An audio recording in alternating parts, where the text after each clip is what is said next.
Bonjour à tous. Aujourd'hui, on s'attaque à l'apport cession, ce mécanisme ultra optimisant lorsque vous êtes un chef d'entreprise et que vous voulez céder les titres et actions de votre société.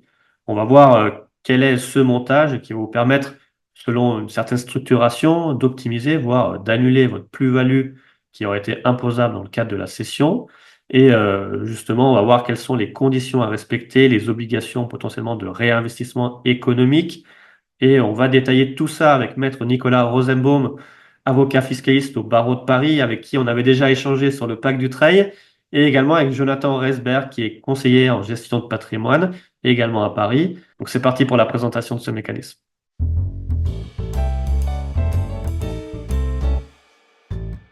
Commencer avec toi, Nicolas, sur justement nous expliquer qu'est-ce que c'est vraiment ce 150 obétaires, qui ça concerne et quel est l'intérêt fiscal de le mettre en place. Merci Maxime de m'inviter.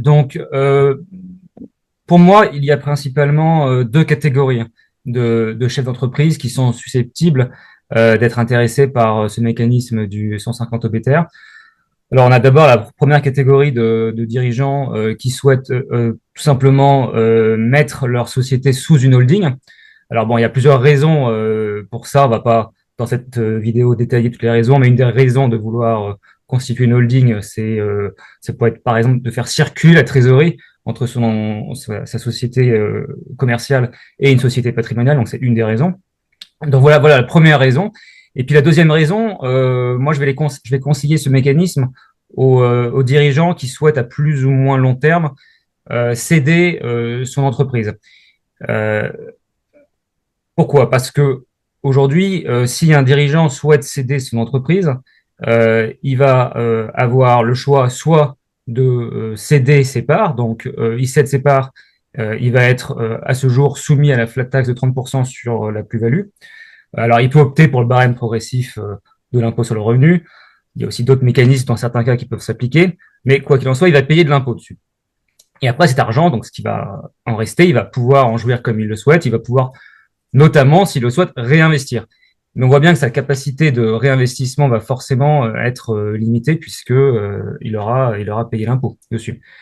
Si maintenant on décide d'apporter ces titres à une holding, eh bien aujourd'hui avec le mécanisme du 150 obétaire, ça va permettre de préserver sa capacité de réinvestissement. Pourquoi? Parce que en apportant les titres à la holding, le 150 obétaire permet au chef d'entreprise de bénéficier de ce qu'on appelle d'un report d'imposition. Donc, en gros, ça veut dire qu'il ne va pas payer d'impôt sur la plus-value latente qu'il aura constituée entre le moment où il a créé son entreprise et le moment où il a apporté les titres. Parce qu'il faut savoir qu'un apport, en principe, c'est comme une cession à titre onéreux et ça devrait générer un impôt sur la plus-value.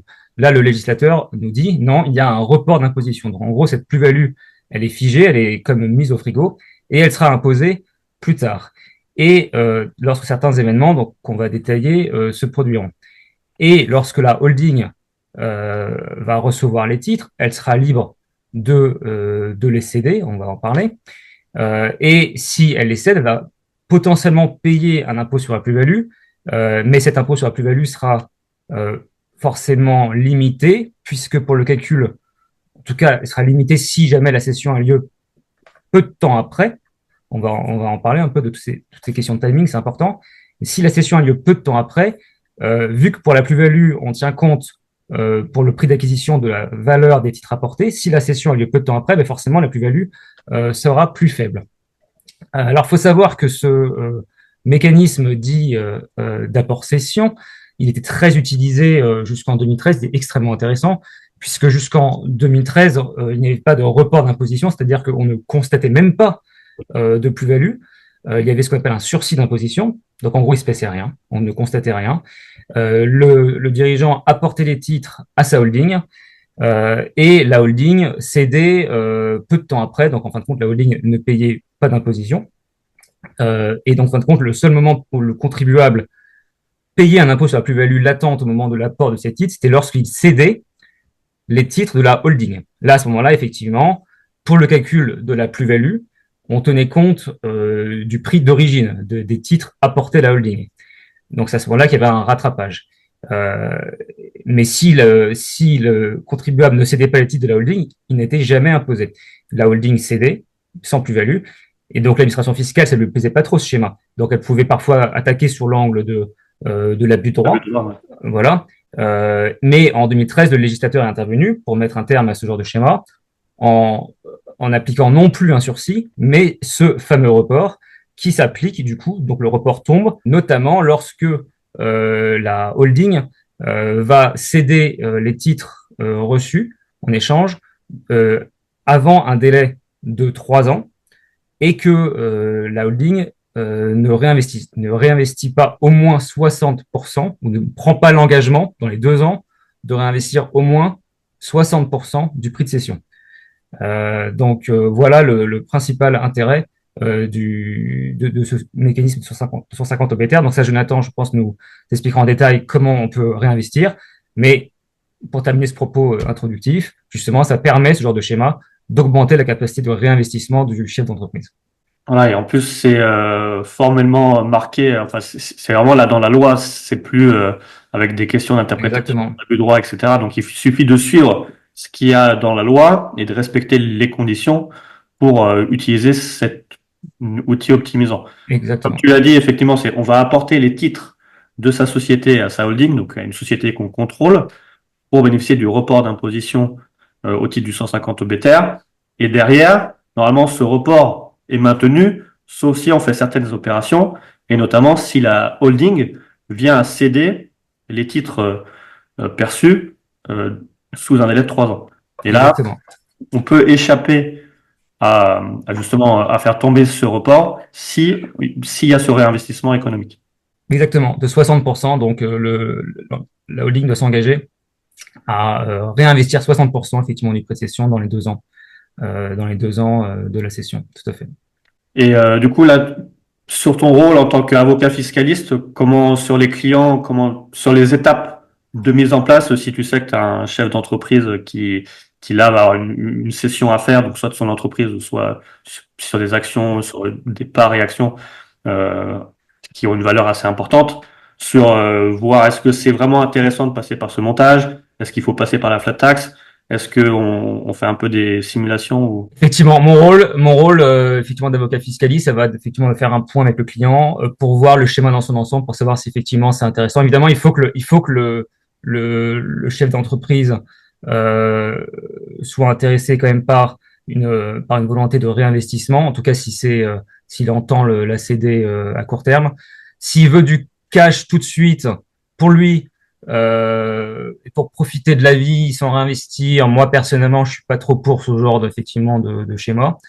Sauf exception, c'est pour ça que c'est un peu compliqué dans ce format de vidéo de voir tous les cas. Mais effectivement, mon rôle pour répondre à ta question, c'est effectivement de s'assurer que ce mécanisme peut correspondre aux, euh, aux objectifs du chef d'entreprise.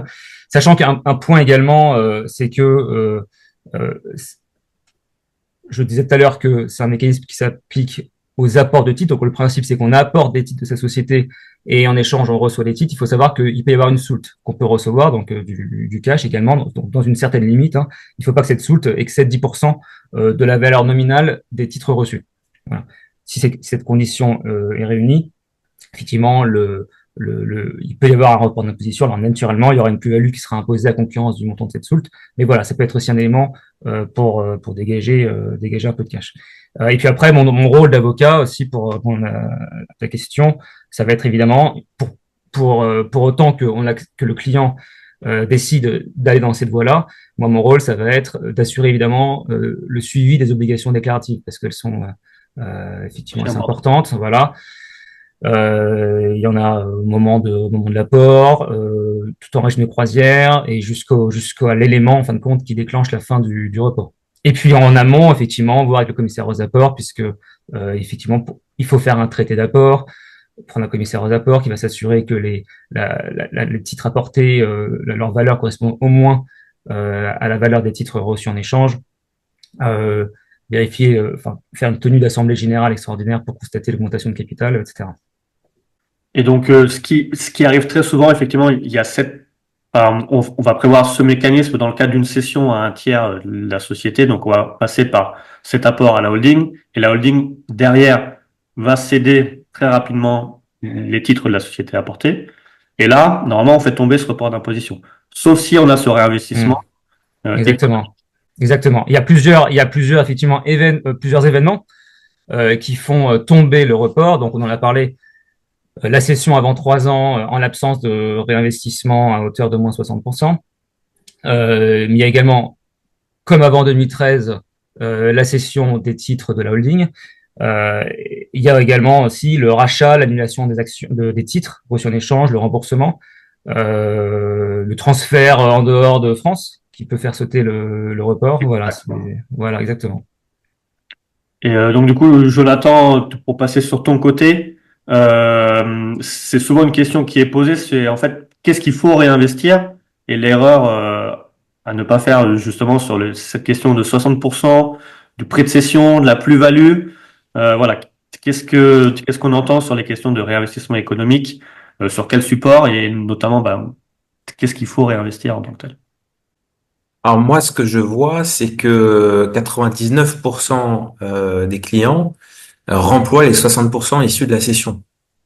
Il n'est pas question de partir sur des considérations de plus-value. On part effectivement sur 60% issus de la session. La question qui revient plutôt davantage, j'ai envie de dire, c'est dans quoi réinvestir. Mhm. Et ça, c'est un vrai sujet, puisqu'effectivement, c'est un petit peu la jungle et il y a un peu à boire et à manger.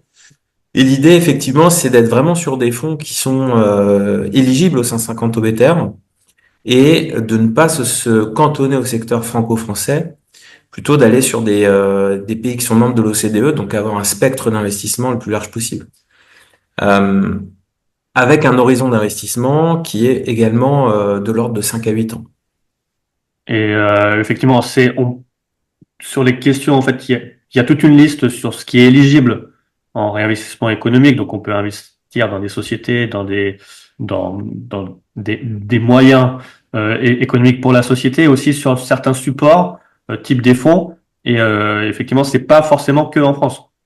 Non, c'est pas forcément qu'en France, j'ai envie de dire tant mieux, puisque à l'heure de la transition énergétique, à l'heure de certains sujets qui sont transversaux et on va dire très porteurs, il y a des pays qui sont très innovants, en Allemagne par exemple, enfin dans d'autres pays de l'Union européenne.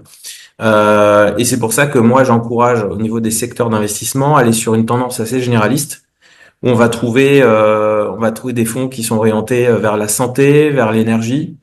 Et on a également des fonds qui sont très porteurs pour ceux qui sont piqués à l'immobilier, où là, on est sur des TRI qui peuvent aller jusqu'à 25%. Et là, on va être dans des domaines type hôtellerie, marchand de biens, où effectivement, le but, c'est dans un temps on va dire, de 6 à 8 ans, de faire entre x2,5 et x3,4 en moyenne.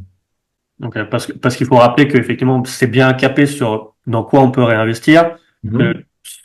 souvent, la question, c'est est-ce qu'on peut réinvestir dans l'immobilier? Alors, c'est limité aussi sur les activités marchand de biens, promotion immobilière. Mais, Mhm. mais en passant par ces fonds spécifiques, on peut aller chercher justement de l'activité immobilière avec un rendement important. Avec un rendement qui est de l'ordre généralement un TRI qui est de l'ordre de 8%, voire parfois 15%. L'idée, c'est de ne pas aller sur des sociétés qui sont peut-être un peu innovantes si c'est des secteurs qui sont non immobiliers, donc pas en phase d'amorçage, mais vraiment sur des sociétés qui sont au moins à l'équilibre et génèrent plusieurs dizaines de millions d'euros de chiffre d'affaires par an. Ça, c'est une sécurité puisque vous le savez, il y a un risque de perte en capital. Et donc l'idée, c'est de ne pas tomber dans le piège d'aller vers des fonds qui sont trop risqués pour un client. Maintenant, il faut savoir qu'il y a des frais de gestion sur ces différents fonds. Et ces frais, généralement, ils sont de l'ordre d'à peu près 2,5%, avec une dégressivité tout de même. Dès qu'on dépasse des tickets d'entrée qui sont de l'ordre de 500 000 euros, on est plutôt aux alentours des 2%. Donc ça, c'est ton rôle de conseiller en gestion de patrimoine, de suivre justement, de dire aux clients dans quoi investir et de Oui. suivre, enfin d'avoir le bon support qui est adapté aussi aux clients. Alors mon rôle, je vais vous dire en quelques mots, c'est d'être vraiment le bras droit de celui qui veut faire cette session en sélectionnant les fournisseurs parce que comme je l'ai dit tout à l'heure, il y a vraiment à boire et à manger, en checkant le background de ces fonds, en construisant voilà une stratégie en fonction des secteurs qui sont à privilégier et en organisant aussi par le fait qu'effectivement je connais les gérants de fonds directement des rendez-vous qui permettront de mettre au clair certaines choses, de connaître la stratégie du fonds parce que ça c'est important l'anticipation, c'est savoir où on va. Le fait d'avoir une proximité en tant que professionnel avec les gérants de fonds, de pouvoir organiser ces tête-à-tête avec la direction permet d'avoir une visibilité, une prévisibilité des actions qui sont faites au sein du fonds, ce qui va rassurer d'une part le client et lui donner une vision en adéquation avec les secteurs d'investissement sur lesquels il se projette. Sur le temps, sur le délai sur lequel on est obligé de garder les fonds, parce que je sais que c'est aussi des questions qui sont souvent de poser aussi. Déjà, est-ce qu'on doit réinvestir tout directement, ou est-ce qu'il y a certains délais pour investir et derrière, combien de temps on doit garder l'investissement qu'on a fait. Alors 5 ans, il faut garder 5 ans. On peut faire ce qu'on appelle des compléments de prix, mais ce qu'il faut savoir, c'est que c'est assujetti à des minimums. On est plutôt de l'ordre de 30 000 euros minimum de complément de prix. Mais effectivement, il y a un horizon, il y a une durée minimum de 5 ans et un horizon d'investissement qui est généralement porté à 8 ans. On peut céder son réinvestissement par exemple, dans des secteurs comme les bois et forêts, mais là, il n'y a aucune rentabilité. Et on peut, au bout d'un an, on peut céder. Mais ce qu'il faut savoir, c'est que d'une part, c'est risqué, et d'autre part, ça ne ramène rien. Donc, je déconseille à ceux qui veulent faire de la cession emploi d'aller sur ce type d'investissement. Ok. Et juste une précision, effectivement aussi, ce qui arrive aussi souvent, c'est qu'il y a des compléments de prix dans le cadre de la cession. Et peut-être là, Nicolas, tu peux nous confirmer que après, quand il y a un complément de prix, il faut que le réinvestissement aussi prenne en Ouais, compte. tout à fait. Tout à fait. Il y a un nouveau délai à chaque fois qui repart pour le complément de prix. En principe, il est pris en compte dans les 60% du prix de cession. Donc, lorsqu'il y a un complément de prix, effectivement, le contribuable doit réinvestir pour respecter en tout cas ce seuil de 60%. Et donc, il a un certain délai qui reprend. Une petite précision importante, parce que c'est une question qui revient souvent, c'est tout ce qui est question liée à la gestion du patrimoine immobilier, pardon. Faut savoir qu'en dehors du capital risque dont parle Jonathan, les activités de gestion de leur propre patrimoine mobilier et immobilier sont exclusivement interdites par le législateur. C'est pas vu comme des activités d'exploitation entre guillemets éligibles à ce remploi. Donc les gens qui auraient pour projet de se lancer dans l'immobilier, de la location meublée ou autre, c'est pas possible. Ou alors il faudra passer effectivement par des sociétés dont parlait Jonathan. Donc, on voit quand même l'intérêt de ce montage, de pouvoir céder, effectivement, normalement, sa société, en passant par l'apport. Après, c'est la holding qui va céder la société. Derrière, on va pouvoir réinvestir le, le produit justement de la cession Ouais, dans des fonds ou des activités économiques pour exactement, développer son patrimoine. exactement. Après, profiter d'avoir une vraie holding pour gérer ça. Voilà, voilà, exactement. Le principe, c'est de l'investissement dans le financement de moyens permanents d'exploitation, hein, c'est les termes juridiques qui sont employés. Donc, soit c'est de la holding en elle-même, soit d'investir dans des parts de sociétés qui font ça, soit effectivement, dans les sociétés de capital risque, fonds communs de placement, dont Jonathan parle.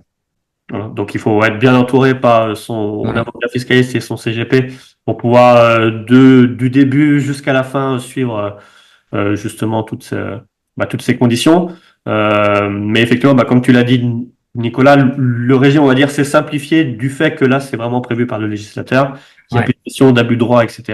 Donc, il faut Non, vraiment suivre les textes et suivre le formalisme et les conditions. ouais.